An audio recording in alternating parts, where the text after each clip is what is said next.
12 अप्रैल से मंगल का महा नक्षत्र परिवर्तन। शनि के घर में मंगल की दस्तक, पुष्य नक्षत्र में मंगल की मौजूदगी। क्या मचेगी उथल पुथल, रिश्तों में आएगा अब कैसा तूफान, कानूनी पचड़ों में फंसेंगे या फिर राहत। 5 राशियों पर मंगल नक्षत्र परिवर्तन का कहर।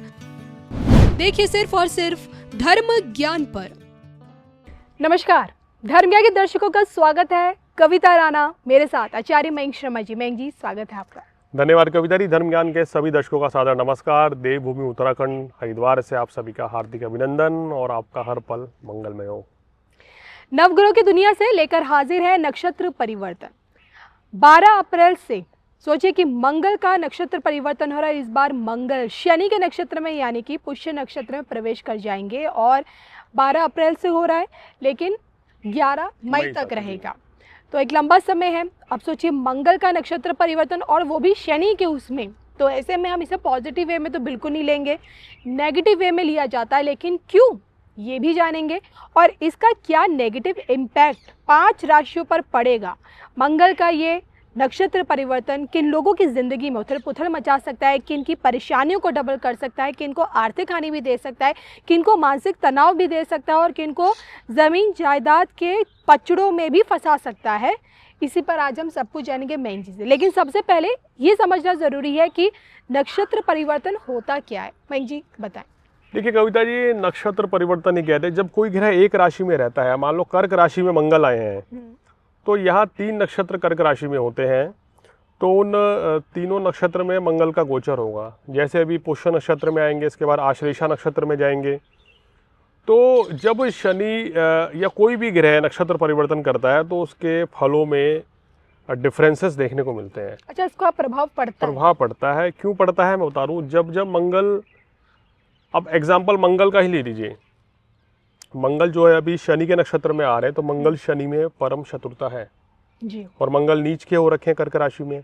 जब तक ये पुष्य नक्षत्र में रहेंगे तो थोड़ी सी उथल पुथल परेशानियों को देंगे कुछ राशियों को, तो उनको थोड़ा सा सावधान रहने की जरूरत है। और इसके बाद जब ये आश्लेषा नक्षत्र में जाएंगे तो अलग परिणाम देंगे। तो लेकिन मेरा मानना ये है कि 12 अप्रैल से 11 मई तक मंगल का जो गोचर रहेगा, शनि के नक्षत्र में पुष्य नक्षत्र होते हैं और यहाँ 4 चरण है। चारों चरण में जब ये मंगल गुजरेंगे तो कहीं ना कहीं थोड़ी सी परेशानी तो कुछ राशियों की बढ़ाएंगे उनको। अब देखिए क्या है कि ग्रह बदलते रहते हैं, नक्षत्र बदलते हैं, तो शुभ और अशुभ फल बढ़ते घटते रहते हैं। आप कहते हैं ना, बहुत से लोग कहते हैं सर शनि तो अभी कुंभ राशि में ही चल रहा है, पहले तो 6 महीने बड़े परेशान रहे, लेकिन अब उतनी परेशानी नहीं हो रही है इस गोचर से। क्यों? वो नक्षत्र परिवर्तन हुआ। जब आपकी राशि के शुभ नक्षत्र में कोई ग्रह आएगा तो वो आपको शुभ फल देगा, भले वो अशुभ भाव में भी हो, यानी कि परेशानी आपकी कम करेगा। इसी तरीके से अगर कोई भी ग्रह आपके शुभ स्थान में बैठा है गोचर में, और जब उसका नक्षत्र अगर शत्रु राशि में गया, वो नक्षत्र में गया, तो वो आपको परेशानी देगा उतने समय तक। तो इसको इस तरीके से समझिए। नक्षत्र का हमारे जीवन में बड़ा महत्व है। 27 नक्षत्र होते हैं और जो व्यक्ति जिस नक्षत्र में पैदा होता है उसका प्रभाव भी उसके ऊपर जीवन भर पड़ता है। कि नक्षत्र के हम एक सीरीज भी शुरू करेंगे। बहुत से दर्शक कह रहे हैं कि आप 27 नक्षत्र की सीरीज बनाइए कि 27 नक्षत्र में जन्मे व्यक्ति किस स्वभाव के होते हैं और उनका भाग्योदय कब होता है, क्योंकि नक्षत्रों का हमारे जीवन पे ग्रहों की तरह, राशियों की तरह पूरा इंपॉर्टेंस होती है। बिल्कुल। तो आप समझ चुके होंगे कि क्यों मंगल के इस नक्षत्र परिवर्तन को हम एक नकारात्मक तौर पे क्यों देख रहे हैं, क्योंकि अपनी शत्रु राशि यानी कि शनि के नक्षत्र में इस बार मंगल जा रहे हैं। अब जो कि समय हमने आपको बता दिया 12 अप्रैल से लेकर 11 मई तक का समय है, तो आइए वो 5 चुनिंदा राशियाँ जो मयंक जी के मुताबिक इन 5 राशियों की इस समय परेशानियाँ बढ़ सकती किस प्रकार से, उस पर बात करेंगे। पहले नंबर पर मयंक जी आप किस राशि को देख रहे हैं? देखिए पहले नंबर पे है कविता जी मेष राशि है। अब मेष राशि के स्वामी ही मंगल है, यह आपका मेष लगन है, ये दोनों पे लागू होगा फॉर्मूला। मंगल कहाँ बैठे हैं? चौथे भाव में बैठे हैं और आ जाएंगे ये आपका पुष्य नक्षत्र में 12 अप्रैल को और 11 मई तक पुष्य नक्षत्र में ही रहेंगे। 4 चरण है, चारों को क्रॉस करेंगे इस तकरीबन महीने भर में। तो यहाँ मेष राशि वाले महसूस करेंगे कि उनको गले छाती के रोग बढ़ सकते हैं, देखेंगे छोटे मोटे हेल्थ इश्यूज रहेंगे। और अगर आपकी कुंडली में मंगल नीच का है और शनि के नक्षत्र में है तो आपको सबसे ज़्यादा दिक्कत रहेगी बजाएगी और मेष राशि वाले को। ये डेप्थ ऑफ एस्ट्रोलॉजी है, ये डेप्थ ऑफ प्रिडिक्शन है कि आप महसूस करेंगे मेष राशि के तो करोड़ों लोग होंगे, लेकिन सभी को मंगल के नीच का बुरा फल नहीं मिलेगा। उसको ज़्यादा मिलेगा जिसका जन्म कर्क राशि में मंगल था जन्म के समय और शनि के नक्षत्र में था, पुष्य नक्षत्र में। अगर आपकी कुंडली में ये योग है तो आपके लिए गोचर सबसे ज़्यादा परेशानी बढ़ा सकता है। बाकी मेष राशि वालों के लिए सामान्य रहेगा। ये डेप्थ ऑफ प्रिडिक्शन एस्ट्रोलॉजी की आती है। तो इसमें हम ये कह सकते हैं मेष राशि वालों क्या सावधानी रखें। एक तो अपनी सेहत का ध्यान रखें। इस समय यात्राएं बहुत रहेंगी, बाहर आप कहना चाहिए जंक फूड फास्ट फूड खाना खाने से बचें।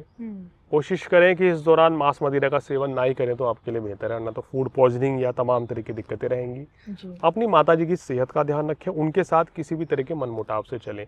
कार्य क्षेत्र में आपको लाभ जरूर मिलेगा, धन लाभ भी होगा, मगर अड़चने आएंगी। कार्य क्षेत्र में बॉस के साथ कलीग के साथ रिलेशन खराब हो सकते हैं, परेशानियां बढ़ सकती हैं, तो इस चीज़ का आपको थोड़ा ध्यान रखना है। जीवन साथी के साथ भी संबंधों में थोड़ा सा मनमुटाव से बचें। इस समय शॉर्ट टेम्पर्ड आप हो सकते हैं, कभी कभी एग्रेसिव हो सकते हैं, तो थोड़ा बैलेंस बना के रखें तो अच्छा रहेगा। अब अशुभ फल से बचने के लिए यहाँ सबसे बेहतर है, क्योंकि कर्क राशि में नीच के हो रहे हैं तो मोती धारण कर लीजिए आप। और कब तक धारण करके रखें आपको सलाह दी जाती है 6 जून तक आप मोती धारण करके रखेंगे तो अशुभ फलों से बचेंगे। लाल रंग के कपड़े कम से कम धारण करें। मयंक जी, आपने मेष राशि वालों के बारे में तो बता दिया, दूसरे नंबर पर आपकी चुनिंदा राशि कौन सी है? देखिए, दूसरे नंबर पर थोड़ा सा सावधान होना है कर्क राशि वालों को। अब कर्क राशि वाले भी वही हैं कि अगर आपकी जन्म के समय मंगल नीच का था और शनि के नक्षत्र में था तो आपको सबसे ज़्यादा यहाँ पे ध्यान रखना है। और बाकी कॉमन क्या सभी कर्क राशि वाले ध्यान रखें कि इस समय आप क्रोध की अधिकता से बचें, सेहत का ध्यान रखें।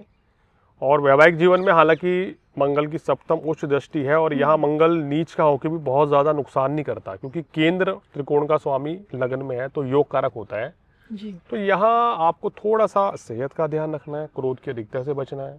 कभी कभी मन में घबराहट बेचैनी रहेगी, उस चीज़ से बचना है। छोटे मोटे मनमुटाव या गलतफहमी पैदा हो सकती है घर परिवार में, उस चीज़ से बचें। तो सामान्यतः ये गोचर आपके लिए अच्छा ही जाएगा। इस गोचर में आगे धन लाभ भी होगा, मगर कुछ ना कुछ अड़चने आएंगी, रुकावटें आएंगी, उसके बाद आपके सभी कार्य पूर्ण भी होंगे। मेष कर्क तीसरे नंबर पर। देखिए, तीसरे नंबर पर जो है सिंह राशि। सिंह राशि में देखिए शनि जो है परम शत्रु माने गए हैं। अब देखिए छठे और सप्तम भाव के कारक हैं, 2 अशुभ भाव के कारक हैं, 12वें भाव में मंगल के नक्षत्र में जा रहे हैं। तो भाई इस समय आपको क्या करना है, वाहन इत्यादि संभल के चलाना है जी। और अपनी वाणी पर संयम रखना होगा, किसी को पैसा उधार नहीं देना है। भाग्य आपका यहाँ रुक रुक के साथ देगा। जो लोग विदेश जाना चाहते हैं, जो बच्चे विदेश जाके पढ़ना चाहते हैं या विदेश जाके नौकरी ढूंढनी है, तो ये आपकी मनोकामना पूर्ण होगी। और घर परिवार में किसी भी तरह के मतभेद से बचें, मनमुटाव से बचें।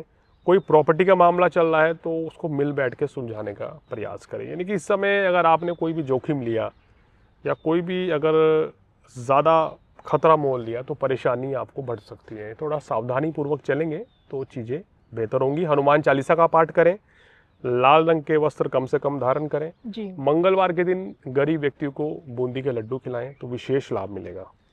चौथे नंबर पर देखिए, चौथे नंबर पर जो राशि है मेरे हिसाब से कविता जी, जिसको थोड़ी सी इस समय परेशानी बढ़ सकती है, वो है वृश्चिक राशि, क्योंकि आपकी राशि के स्वामी मंगल हैं।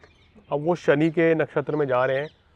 कोशिश करें यहाँ पे अपने पिताजी के साथ, दादाजी के साथ किसी भी तरह के मनमुटाव से बचें, उनकी सेहत का ध्यान रखें, उनकी सलाह मानें। इस समय उनकी सलाह मानना आपके लिए लाभकारी साबित होगा। अपने छोटे भाई के साथ मनमुटाव से बचें, ये भी ध्यान रखना है। या छोटी बहन है तो बुध की स्थिति भी अभी ठीक नहीं है, तो उनके साथ भी मनमुटाव से बचें। यहाँ आपका मन किसी कार्यों में लगेगा नहीं, मन भटकाव की स्थिति आएगी। कुछ ठीक करने जा रहे हैं, अरे नहीं आज करना नहीं है, उस चीज़ से बचें। लापरवाही आलस से त्यागें। और अगर आप अपनी फैमिली को सलाह लेके चलेंगे, अपने फादर की सलाह लेके चलेंगे या अपने जीवन साथी की सलाह लेके चलेंगे, क्योंकि आपका सप्तमेश उठ चुका है, तो इस समय आप बड़ी से बड़ी मुसीबत से निकल जाएंगे। हनुमान चालीसा सुंदरकांड करें डेली। मंगलवार के दिन घर के सभी सदस्य सुंदरकांड का पाठ करें तो विशेष लाभ मिलेगा। और हनुमान जी को रोजाना या मंगलवार को तो कम से कम गुड़ चने का प्रसाद जरूर चढ़ाएं। पांचवी राशि वो है धनु राशि। धनु राशि वालों को अष्टम भाव में मंगल नीच के हो रहे हैं और शनि के नक्षत्र में, तो आपको सेहत का ध्यान रखना है और वाहन इत्यादि संभल के चलाना है। धन का निवेश ना करें, किसी को पैसा उधार ना दें।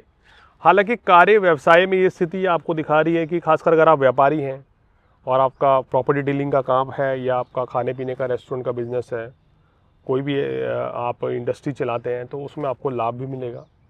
लेकिन इस समय बिजनेस को एक्सपेंड करना चाहते हैं तो उस चीज़ से बचें जी। और वैवाहिक जीवन में थोड़ा सा मनमुटाव की स्थिति कभी कभी बनती है, तो उस चीज़ से आपको बचना होगा।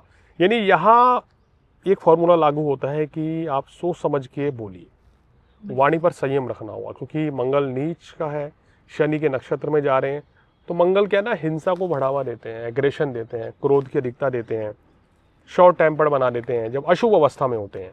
तो इसलिए इन चीज़ों से वैसे तो सभी राशियों को बचना चाहिए, लेकिन जो आज मैंने 5 राशियाँ उठाई हैं, इनको ज़्यादा सावधानी रखनी होगी। अब उपाय के तौर पे आपको क्या करना है, मंगलवार के दिन हनुमान जी को लाल चोला यानी लाल कपड़ा 1.25 मीटर ले सकते हैं आप, और बूंदी के लड्डू चढ़ाएं, साथ साथ मीठा पान भी चढ़ाएं। आप और आपके जीवन साथी दोनों ये काम करेंगे तो वही निश्चित रूप से आपको फ़ायदा पहुंचेगा।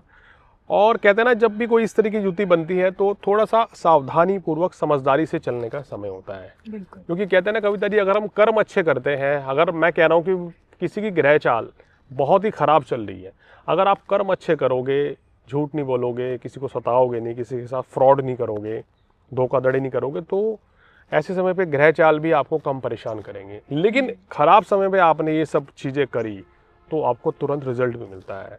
तो इस चीज़ का आपको ध्यान रखना चाहिए। कर्म अच्छे करें, जनता की सेवा करें, नित्य भगवान की पूजा पाठ करें, तो निश्चित रूप से ये अशुभ फल जो हैं उनमें कमी देखी गई है, ऐसा मेरा अनुभव कहता है। बिल्कुल। और इसी के साथ हम दोनों को अनुमति भी दीजिए। नमस्कार।